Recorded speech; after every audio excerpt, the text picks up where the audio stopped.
नमस्कार दोस्तों, मैं हरेंद्र गौतम आपके अपने YouTube चैनल परीक्षा 247 में आपका एक बार फिर से स्वागत करता हूं। जैसा कि यहां पर आपको पता है कि दिल्ली पुलिस का एग्जाम 25 दिन बचे हैं आपके एग्जाम के लिए। हम लोग यहां पर एक बेहतरीन क्वेश्चन की सीरीज लेकर आप लोगों के सामने प्रेजेंट हो रहे हैं। तो जो आपके एग्जाम पॉइंट ऑफ व्यू से क्वेश्चन रिलेवेंट क्वेश्चन है, हम केवल उन्हीं क्वेश्चन को आप लोगों को यहां पर करा रहे हैं। तो ध्यान रखिएगा, आज के इस टॉपिक में, आज का टॉपिक है आपका एनवायरमेंट यानी पर्यावरण के क्वेश्चन आपसे पूछे जाते हैं। स्टूडेंट क्या करते हैं कि आपका history, polity and science and others question को पढ़ने के बाद में केवल एनवायरमेंट के क्वेश्चन को नहीं पढ़ पाते हैं। एनवायरमेंट के क्वेश्चन को नहीं पढ़ पाते हैं, जिससे 3 से 4 क्वेश्चन आपके एनवायरमेंट से पूछे जाते हैं, जिसकी वजह से क्या है, उन क्वेश्चन को छोड़ के आ जाते हैं। तो स्टार्ट करते हैं एनवायरमेंट के वो इंपॉर्टेंट क्वेश्चन जो आपके एग्जाम में पूछे जाते हैं। तो स्टार्ट करते हैं, आज का टॉपिक है हमारा एनवायरमेंट, पर्यावरण। एनवायरमेंट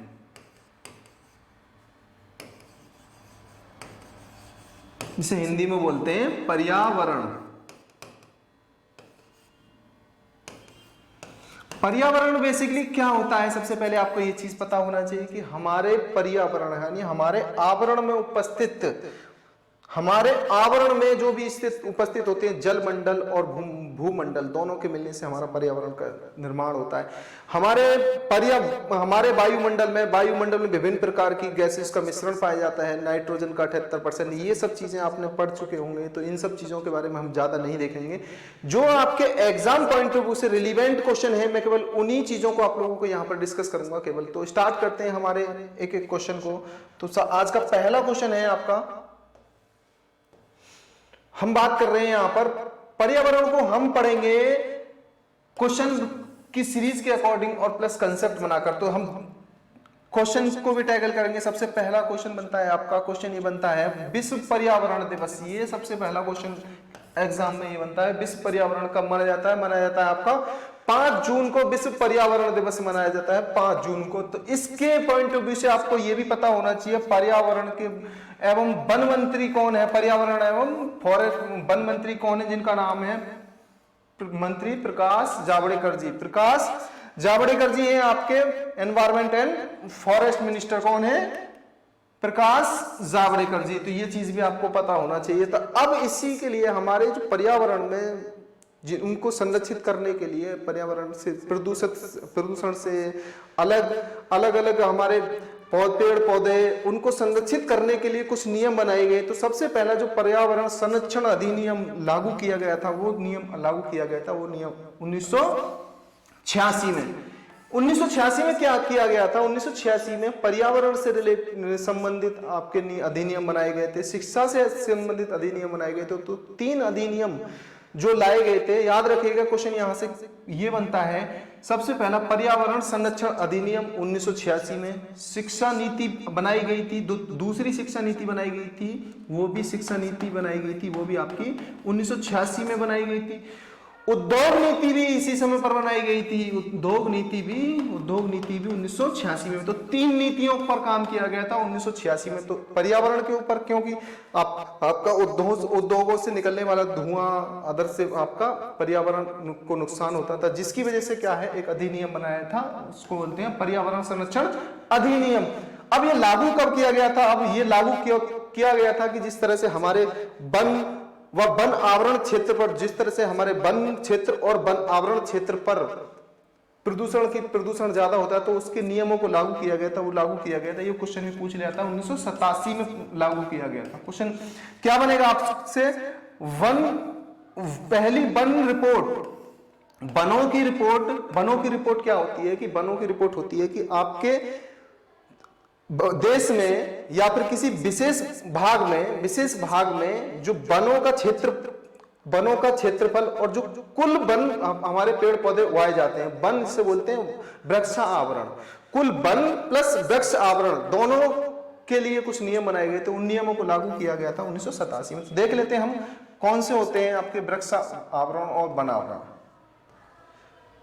यहां पर हमारे पर्यावरण संरक्षण अधिनियम रिपोर्ट के अनुसार वृक्ष आवरण और कुल वन आवरण का प्रतिशत हमारे देश में कितना है, वो है आपका 24.5%। इस फैक्ट बेसिस क्वेश्चन में ये चीज पूछ ली जाती है। तो आपसे क्वेश्चन क्या बनेगा, कुल वृक्ष आवरण और कुल वन आवरण हमारे देश का कितना प्रतिशत है, वो है आपका 24.56%। अब इसी में आप याद रखिएगा, क्वेश्चन आपसे ये बनता है कि आपका कुल वनावरण, कुल वन आवरण, जो आपका वन आवरण कितना प्रतिशत है, वन का क्षेत्रफल कितना है आपका, वन का है आपका 21%, और वृक्ष आवरण जो कुल वृक्ष लगाए जाते हैं उनका परसेंटेज आपका 2.89%। ये क्वेश्चन आपसे फैक्ट बेस्ड क्वेश्चन पूछे गए एग्जाम में, क्वेश्चन है ये, इनसे डायरेक्टली क्वेश्चन पूछ लिए जाते हैं। तो याद रखिएगा इन पॉइंट्स को, 21.57% और 2.89%। ठीक है, अब आगे चलते हैं। इसी क्रम में क्वेश्चन ये पूछ लिए जाते हैं। ये क्वेश्चन है आपके, सबसे ज्यादा सर्वाधिक वन वाला राज्य कौन सा है, भारत में सर्वाधिक वन वाला राज्य कौन सा है, उस राज्य का नाम है आपका मध्य प्रदेश। ये भी क्वेश्चन फैक्ट बेस्ड क्वेश्चन आपसे डायरेक्टली पूछ लिया जाएगा। दूसरा है आपका वनों में वृद्धि वाला राज्य है, सबसे ज्यादा वनों में वृद्धि वाला राज्य है कौन सा है, वनों में वृद्धि वाला है, उसका नाम है कर्नाटक। तो कंफ्यूज मत होइएगा, सर्वाधिक वन वाला राज्य है आपका मध्य प्रदेश और सर्वाधिक वनों में वृद्धि होने वाला राज्य है आपका कर्नाटक। नेक्स्ट है, इसी क्रम में आपसे क्वेश्चन इस तरह से पूछा जा सकता है कि वन, सर्वाधिक वन आवरण में प्रतिशत में सर्वाधिक प्रतिशत वनों के क्षेत्र में कितना किसका है, मिजोरम राज्य का, मिजोरम का है। अब एक और क्वेश्चन बनता है, क्वेश्चन ये बनता है कि सर्वाधिक भूमि आर्द्र भूमि वाला, सर्वाधिक आर्द्र भूमि वाला राज्य है, सर्वाधिक आर्द्र भूमि वाला राज्य के बारे में बात करें तो आप किसका जवाब देंगे, गुजरात। वो कौन सा राज्य है आपका, गुजरात। तो पॉइंट याद रखिएगा इन तीनों पॉइंटों को कि वन आवरण और वृक्षा आवरण में हमारा कुल प्रतिशत कितना है, कुल है आपका कुल 24.5। अब केवल बात करता है आपसे वन आवरण के बारे में, आपका 21.57, कुल वृक्षावरण के बारे में बात करता है तो 2.89। अब सर्वाधिक वनों के क्षेत्रफल में सबसे सर्वाधिक वन किसके में है, वनों के क्षेत्रफल की बात करता है तो किस राज्य में है, मध्य प्रदेश में। यदि वृद्धि के मैटर में कौन सा है, सबसे ज्यादा मतलब उनमें वृद्धि होती है, वनों में वृद्धि कर्नाटक में देखी गई है।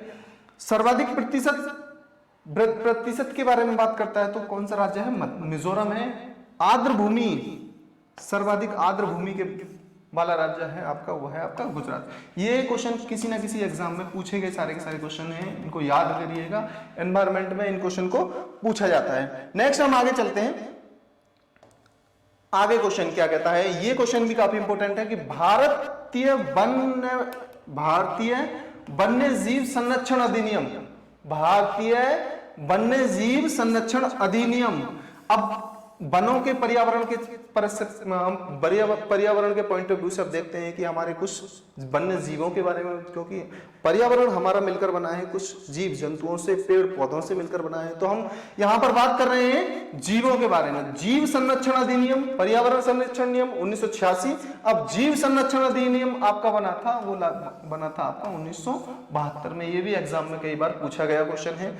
नेक्स्ट हम आगे चलते हैं, पर्यावरण परिस्थितिकी। अगला क्वेश्चन कहता है आपसे पर्यावरण परिस्थितिकी तंत्र शब्द, ये जो आपका एनवायरमेंट एंड इकोलॉजी सिस्टम, इसे बोलते हैं हम इकोसिस्टम। पर्यावरण and ecosystem, environment and ecosystem तंत्र शब्द का पहली बार जो प्रयोग किया था उन साइंटिस्ट का नाम भी एग्जाम में पूछा है। इसको नाम, इनका नाम है एजी टांसले जी का। अब नेक्स्ट हम आगे चलते हैं, जैव विविधता क्या होती है, जैव विविधता, बायोडायवर्सिटी, इसके बारे में कई क्वेश्चन पूछे जाते हैं। किस तरह से क्वेश्चन पूछे जाते हैं उनके हम समझते हैं, बेसिक से समझते हैं कि जैव विविधता। सबसे पहले तो एक चीज ये आपको पता होना चाहिए, जैव विविधता क्या होती क्या है। जैव विविधता क्या होती है, जैव विविधता आगे पढ़ लिया, एक निर्धारित क्षेत्र में, एक सेलेक्टिव रीजन, एक विशेष पर्टिकुलर रीजन में पाए जाने वाले विभिन्न प्रकार के पादप एवं जंतु, एक पर्टिकुलर एरिया में पाए जाने वाले पेड़ व जंतुओं को हम क्या कहते हैं, हम उसकी जैव विविधता कहते हैं। मान लीजिए अब यहां से क्वेश्चन किस तरह से बनता है कि हमारे इंडिया में केरल राज्य में, केरल में सर्वाधिक जैव विविधता पाई जाती है। केरल में सर्वाधिक जैव, क्योंकि वहां पर पेड़ पौधे व जीव जंतुओं की प्रजातियां अलग अलग विभिन्न विभिन्न प्रकार की प्रजातियां पाई जाती है, तो उसी को क्या कहते हैं, हम जैव विविधता कहते हैं। तो यहाँ जैव विविधता से किस प्रकार क्वेश्चन बनते हैं देख लेते हैं हम। जैव विविधता से क्वेश्चन इस प्रकार बनते हैं कि सर्वाधिक जैव विविधता बायोडायवर्सिटी कहां पाई जाती है? पाई जाती है आपकी उष्ण कटिबंधीय वर्षा वन के क्षेत्र में। उष्ण कटिबंधीय वर्षा वन क्षेत्र कहां होंगे? आपके ट्रॉपिकल रीजन मतलब जहां आपके भूमध्य रेखीय क्षेत्र, जहां पर भूमध्य रेखीय क्षेत्र मतलब है कि जहां पर सूरज की किरणें लंबवत पड़ती हो। जब सूरज की किरणें लंबवत पड़ेगी वहां पर क्या होगा? तापमान ज्यादा होगा। तापमान जब ज्यादा होगा क्या होगा? वहां पर वर्षा भी ज्यादा होगी। जहां वर्षा ज्यादा होगी तो वहां पर क्या होगा? पेड़ पौधे व जीव जंतुओं की प्रजातियां अधिक मात्रा में पाई जाएंगी। तो यहां पर कौन सा रीजन हो जाएगा? वो आ जाएगा आपका उष्ण कटिबंधीय वर्षा वन वाला क्षेत्र, आपका सर्वाधिक जैव विविधता वाला क्षेत्र पाया जाएगा। तो ये क्वेश्चन भी एग्जाम में कई बार एग्जाम में पूछा गया क्वेश्चन है। तो इस चीज को हम कंसेप्ट के बेसिस पर किस तरह से पढ़ेंगे? जहां पर सर्वाधिक वर्षा होती हो, या सर्वाधिक वर्षा कहां पर होगी? आपकी जो क्षेत्र आपका भूमध्य रेखा के पास में होगा, हाई टेम्परेचर होगा। हाई टेम्परेचर की वजह से लो प्रेशर बनेगा। लो प्रेशर जब बनेगा तो वहां पर वर्षा की मात्रा ज्यादा होगी। आगे पढ़ते हैं हम, आगे अगला क्वेश्चन पढ़ते हैं। अगला क्वेश्चन कहता है कि भारत में जैव विविधता सर्वाधिक कहां पाई जाती है? भारत में सर्वाधिक जैव विविधता, ये क्वेश्चन बनता है। तो सर्वाधिक जैव विविधता भारत में कहां पाई जाती है? भारत के केरल राज्य में। केरल में भी कहां पाई जाएगी? केरल में भी एक जगह है शांत घाटी। केरल में एक जगह है शांत घाटी। कहां पर पाई जाएगी? केरल में। भारत के केरल में शांत घाटी में सर्वाधिक जैव विविधता पाई जाएगी। अगले क्वेश्चन की ओर बढ़ते हैं हम। आगे क्वेश्चन, अगला क्वेश्चन कह रहा है, अगला क्वेश्चन क्या कहता है? इसी में आपसे पूछ लिया जाता है कि जैव विविधता दिवस कब मनाया जाता है? जैव विविधता दिवस मनाया जाता है आपका 22 मई को। 22 मई को मनाया जाता है आपका जैव विविधता दिवस।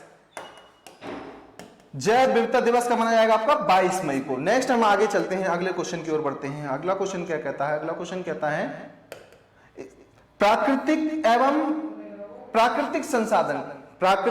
प्राकृतिक संसाधनों की विरुद्ध कगार पर खड़े संकटग्रस्त पौधों एवं पशुओं की जातियों को सूची में सम्मिलित कर लिया जाता है। इसका कहने का मतलब यह है कि पेड़ पौधे व जीव जंतुओं की कुछ प्रजाति विलुप्त के कगार पर हो जाती हैं। विलुप्त के कगार पर जाने के बाद में उनको रखा जाता है आपका रेड डाटा बुक, यानी जिसे बोलते हैं रेड डाटा बुक। अब ये रेड डाटा बुक कौन जारी करता है? रेड डाटा बुक कौन जारी करता है? ये एक स्विट्जरलैंड की एक संस्था है जिसका नाम है IUCN, जिसका नाम है IUCN। इसे पढ़ेंगे हम international union for conservation nature.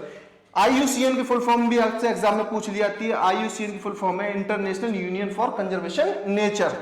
इसको हिंदी में बोलते हैं अंतरराष्ट्रीय संरक्षण संघ। इससे क्वेश्चन एक और पूछ लिया जाता है। क्वेश्चन किस तरह से पूछा जाता है? इससे इसकी स्थापना पूछ ली जाती है। इसकी स्थापना, इसके साथ में इससे इसका मुख्यालय भी पूछ लिया जाता है। इसका मुख्यालय कहां पर हो जाएगा? इसका मुख्यालय स्विट्जरलैंड में इसका मुख्यालय हो जाएगा। तो इसका फुल फॉर्म आपसे पूछी जा सकती है एग्जाम में।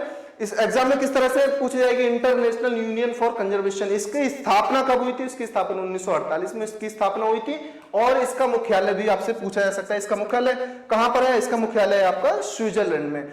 नेक्स्ट हम आगे चलते हैं, इसी क्रम को आगे बढ़ाते हुए। आगे अगला क्वेश्चन क्या कहता है आपसे? अगला क्वेश्चन कह रहा है प्रवाल व्यंजन। यहां पर प्रवाल व्यंजन को बोलते हैं कोरल रीफ। प्रवाल व्यंजन का सबसे अधिक प्रभावी कारण क्या है? सबसे, ये क्वेश्चन पूछा गया है आपका, कोरल रीफ का डिकेड हो रहा है, मतलब कम हो रहे हैं कोरल रीफ। कोरल रीफ क्या है? एक समुद्र में पाई जाने वाली प्रजाति है जिसमें कि आपका कैल्शियम कार्बोनेट का निर्मित करते हुए एक पर्वतीय श्रृंखला के रूप में आप जमा कर लेते हैं, जिससे कि एक श्रृंखला बन जाती है। जो श्रृंखला बन जाती है तो उस श्रृंखला को क्या बोलते हैं हम? प्रवाल व्यंजन, जिसे इंग्लिश में बोलते हैं कोरल रीफ। कोरल रीफ, इसमें एक जीव पाया जाता है, मूंगा जीव पाया जाता है, जो कि क्या करता है? एक कैल्शियम कार्बोनेट को उत्पादित करके समुद्र में एक चट्टान टाइप में एक श्रृंखला, इस टाइप से श्रृंखला बनाया जाता है।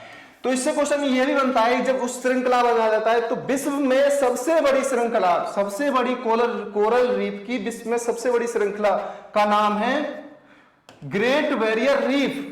नाम याद रखिएगा, मैं बता देता हूं, ग्रेट बैरियर रीफ। कहां पाई जाती है? ये पाई जाती है आपकी ऑस्ट्रेलिया में। क्वेश्चन ये भी पूछा गया है, ऑस्ट्रेलिया में पाई जाती है कोरल रीफ की सबसे बड़ी कोरल रीफ कहां पाई जाती है? ये पाई जाती है आपकी ऑस्ट्रेलिया में पाई जाती है। अब इसका डे बाई डे क्या हो रहा है? इसका डे बाई डे, ये एक जीव होता है जो डे बाई डे कम हो रही है, जीव मरने की वजह से जीव मरता जा रहा है। क्यों मरता जा रहा है? कि आपका सागरीय जल का टेम्परेचर है, समुद्र का temperature day by day increase हो रहा है। समुद्र का temperature day by day increase कैसे हो रहा है? कि आपका ग्लोबल वार्मिंग। ग्लोबल वार्मिंग से अब यहां से क्वेश्चन बनता है, ग्लोबल वार्मिंग क्या है? ग्लोबल वार्मिंग है कि हमारी पूरी पृथ्वी का वैश्विक तापमान में वृद्धि हो रही है। डे बाई डे कैसे वृद्धि हो रही है? कि आपको मैंने बताया था कि हमारी सूरज की विकिरण होता है, सूरज से विकिरण आके हमारी जमीन पे आता है, जमीन पे आके होने के बाद वो पार्थिव विकिरण के रूप में बाहर जाता है। सूरज की किरणें जब किस रूप में आती है? इलेक्ट्रोमैग्नेटिक वेव्स की फॉर्म में आती हैं। वो आती हैं आपकी शॉर्ट वेव की फॉर्म में आती हैं, जिनकी तरंग दैर्घ्य कम होता है। तरंग दैर्घ्य कम होने के बाद में क्या होता है? कि आ तो आसानी से जाती हैं, आने के बाद में जैसे जैसे पृथ्वी से पार्थिव विकिरण के रूप में बाहर जाती हैं, बाहर जाने के बाद में वो अपारदर्शी होती है। आने के लिए पारदर्शी होती है, जाने के लिए अपारदर्शी होती है, जिसकी वजह से क्या होता है? कि अंदर का पृथ्वी के वायुमंडल का तापमान बढ़ जाता है। और तापमान बढ़ने की वजह से क्या होता है? पृथ्वी का पूरा ओवरऑल वैश्विक तापमान में इंक्रीमेंट होता है। इंक्रीमेंट होने की वजह से क्या है? ये सागरीय जल गर्म हो जाता है। जल गर्म हो जाने की वजह से क्या हो जाता है? कि कोरल रीफ हमारा मर जाता है। और मरने की वजह से ये आपकी रीफ, जिसे बोलते हैं रीफ, ये आपकी कम होती जा रही है। सबसे बड़ी अब क्वेश्चन यहां से किस तरह से क्वेश्चन बनता है आपका? सबसे बड़ी रीफ रीफ का नाम क्या है? Coral reef. नेक्स्ट हम आगे चलते हैं। अगला क्वेश्चन कहता है कि भारत में गिद्धों की, ये एनवायरमेंट में ये भी क्वेश्चन पूछा गया क्वेश्चन है, भारत में गिद्धों की कमी डे बाई डे कमी हो रही है। क्यों कमी हो रही है? कमी हो रही है आपकी एक आपका इंजेक्शन है जो पशुओं में दर्दनाशक के लिए, पशुओं के दर्दनाशक के लिए लगाया जाता है, जिसका नाम है डिक्लोफिनॉक सोडियम। डिक्लोफिनॉक सोडियम, एग्जाम में ये क्वेश्चन भी कई बार पूछा गया है। डिक्लोफिनॉक सोडियम इंजेक्शन पशुओं के दर्दनाशक के लिए लगाया जाता है, जिसके लगाने के बाद में क्या हो जाता है? पशुओं की मृत्यु हो जाती है। पशुओं को जब ये गिद्ध खा ले, उसको खाते हैं और खाने के बाद में इनकी मृत्यु हो जाती है। मृत्यु डे बाई डे ये क्रम आगे इंक्रीज हो रहा है। इंक्रीज होने की वजह से भारत में गिद्धों की कमी हो रही है। इसका लॉजिक ये। नेक्स्ट हम आगे चलते हैं। अगला क्वेश्चन कहता है आपसे, अगला क्वेश्चन कह रहा है जलवायु परिवर्तन। जलवायु परिवर्तन, क्लाइमेट चेंज। क्लाइमेट चेंज क्या होता है? जलवायु परिवर्तन क्यों हो रहा है? जलवायु परिवर्तन हो रहा है आपका ग्रीन हाउस गैसेस और ओजोन परत का क्षरण होने की वजह से। आपकी green house gases, CFC gases की मात्रा आपकी डे बाई डे बढ़ रही है पृथ्वी पर। मैंने आपको बताया कि जिस तरह से समुद्र का तापमान बढ़ रहा है, अलग अलग समय पर वर्षा हो रही है, अलग अलग समय पर तापमान अलग अलग तरीके से वेरी कर रहा है, तो इस तरह की सिचुएशन हमारे जो क्लाइमेट में आ रही है, उसी को क्या बोलते हैं हम? जलवायु परिवर्तन। हो क्यों रहा है?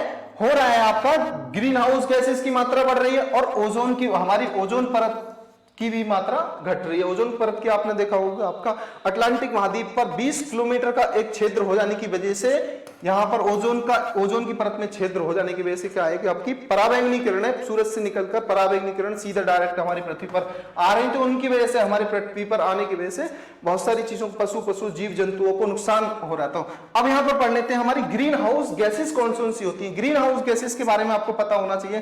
तो सबसे पहले ग्रीन हाउस गैसेस कौन कौन सी होती है? Carbon dioxide. इनके आधार पर क्वेश्चन ये बनता है, ग्रीन हाउस गैसेस कौन सी होती है? Carbon dioxide. अगले है नाइट्रस ऑक्साइड। नेक्स्ट है आपका मीथेन। नेक्स्ट है आपका क्लोरोफ्लोरोकार्बन, जिसे बोलते हैं सीएफसी, जो कहां से उत्सर्जित होती है? जैसे हमारे घरों में, गाड़ियों में एसी का प्रयोग करते हैं, वहां से उत्सर्जित होती है आपकी सीएफसी गैसेस। जलवाष्प से होती है और ओजोन से। इस प्रकार से हमारी जलवायु, ग्रीन हाउस गैसेस की मात्रा बढ़ने की वजह से जलवायु परिवर्तन हो रहा है। तो क्वेश्चन आपसे किस तरह से बनेगा? आपसे क्वेश्चन केवल इतना बढ़ेगा कि आपसे जलवायु परिवर्तन होने का कारण ग्रीन हाउस गैसेस की मात्रा बढ़ने से ओजोन की परत कम हो जाने की वजह से। नेक्स्ट हम आगे चलते हैं। अगला क्वेश्चन क्या कहता है? अगला क्वेश्चन कह रहा है मीथेन गैस के ऊपर। मीथेन गैस बेसिकली क्या होता है? मीथेन गैस एक पर्यावरण को नुकसानदायक गैस है, जिसको एक अलग नाम से भी जाना जाता है, जिसको मार्स गैस के नाम से जाना जाता है। मार्स गैस से इसका उत्सर्जन, पॉइंट पूछ लिया था, इसका उत्सर्जन कहां से होता है? इसका उत्सर्जन होता है धान के खेत से भी ये धान के खेत से इसका उत्सर्जन होता है, कोयले की खान से इसका उत्सर्जन होता है, और आपका आर्द्र भूमि से इसका उत्सर्जन होता है। तो इसके रीजन में पूछ लिया जाता है कि आपकी मीथेन गैस कहां से उत्सर्जित होती है, तो याद रखिएगा पॉइंट, सबसे पहला आपका धान के खेत से, कोयले की खान से, आर्द्र भूमि से, यहां से आपकी मीथेन गैस उत्सर्जित होती है। नेक्स्ट हम आगे चलते हैं, बात कर लेते हैं यहां पर ओजोन परत के बारे में। ओजोन परत क्या है कि हमारे वायुमंडल में एक आवरण है। हमारे जिस तरह से आपके वायुमंडल में विभिन्न प्रकार की परत पाई जाती है, सबसे पहली परत पाई जाती है आपकी क्षोभ मंडल में, जिसे बोलते हैं ट्रोपोपोज। ट्रोपोपोज में नेक्स्ट आपका आता है स्ट्रेटोस्फीयर। स्ट्रेटोस्फीयर मतलब समताप मंडल। नेक्स्ट आता है आपका मीसोस्फीयर यानी मध्य मंडल। नेक्स्ट आता है आपका आयनोस्फीयर, जिसे बोलते हैं आयन मंडल। नेक्स्ट आता है आपका एक्सोस्फीयर, इस तरह से जिसे बोलते हैं बाह्य मंडल। तो इस तरह से हमारे वायुमंडल में विभिन्न प्रकार की परत पाई जाती है, जिनमें से एक पाई जाती है आपकी स्ट्रेटोस्फीयर, जिसे बोलते हैं हम समताप मंडल। समताप मंडल में क्या पाई जाती है, समताप मंडल में पाई जाती है आपकी ओजोन की परत। क्वेश्चन यहां से पूछ भी लिया जाता है कि ओजोन की परत भारत के किस वायुमंडल की परत में पाई जाती है, तो वो पाई जाती है आपकी समताप मंडल में पाई जाती है। इस कितनी दूरी पर पाई जाती है, ये पाई जाती है 30 से 50 किलोमीटर बाहर। ये आपकी 30 से 50 किलोमीटर, 0 से 18 किलोमीटर तक आपका होता है आपका क्षोभ मंडल। क्षोभ मंडल 18 से 30 जाने के बाद में ये होता है आपका लोअर समताप मंडल, फिर इसके बाद में आप 30 से 50 किलोमीटर। तो ये पाई जाती है आपकी 30 से 50 किलोमीटर की रेंज में पाई जाती है आपकी समताप मंडल में ओजोन परत। ओजोन परत क्या करती है, बेसिकली ओजोन परत हमारे सूर्य से आने वाले विकिरण की परावैंगनी किरणों से हमें प्रोटेक्ट करती है, हमें बचाती है। अब यहां से क्वेश्चन किस तरह से बनता है, ओजोन को परत को, ओजोन की जो परत होती है उसको मापने की इकाई पूछ ली जाती है, उसको मापने की इकाई पूछ ली जाती है। उस इकाई का नाम क्या है, उस इकाई का नाम है आपका डावसन इकाई।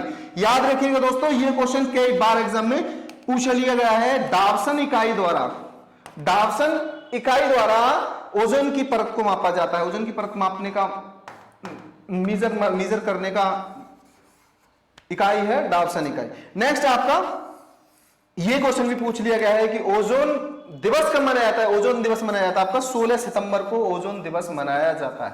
ओजोन दिवस कब मनाया जाता है आपका 16 सितंबर को। तो ये सब क्वेश्चन हमने देखे ओजोन परत से रिलेटेड। ओजोन परत से के लिए सर्वाधिक हानिकारक गैस है आपकी CFC और अदर विभिन्न तरीके से, जैसे हमारे पृथ्वी का वैश्विक तापमान बढ़ रहा है, तापमान बढ़ने के साथ साथ में क्या हो रहा है, हमारे अर्थ का टेम्परेचर बढ़ने के साथ में समुद्र का टेम्परेचर बढ़ता जा रहा है, जिसकी वजह से ओजोन परत का भी क्षय हो रहा है। तो यहाँ ये तो थे आपके आज की क्लास में हमने एनवायरनमेंट के कुछ इंपॉर्टेंट क्वेश्चन, जो इंपॉर्टेंट क्वेश्चन थे उनको कंसेप्ट के बेसिस पर, और हमने इन चीजों को ऑप्शन जो आपसे एग्जाम में पूछे गए क्वेश्चन उन सभी क्वेश्चन को यहाँ पर पढ़ा। तो आज की क्लास हम यहाँ पर समाप्त करेंगे। So thank you for watching.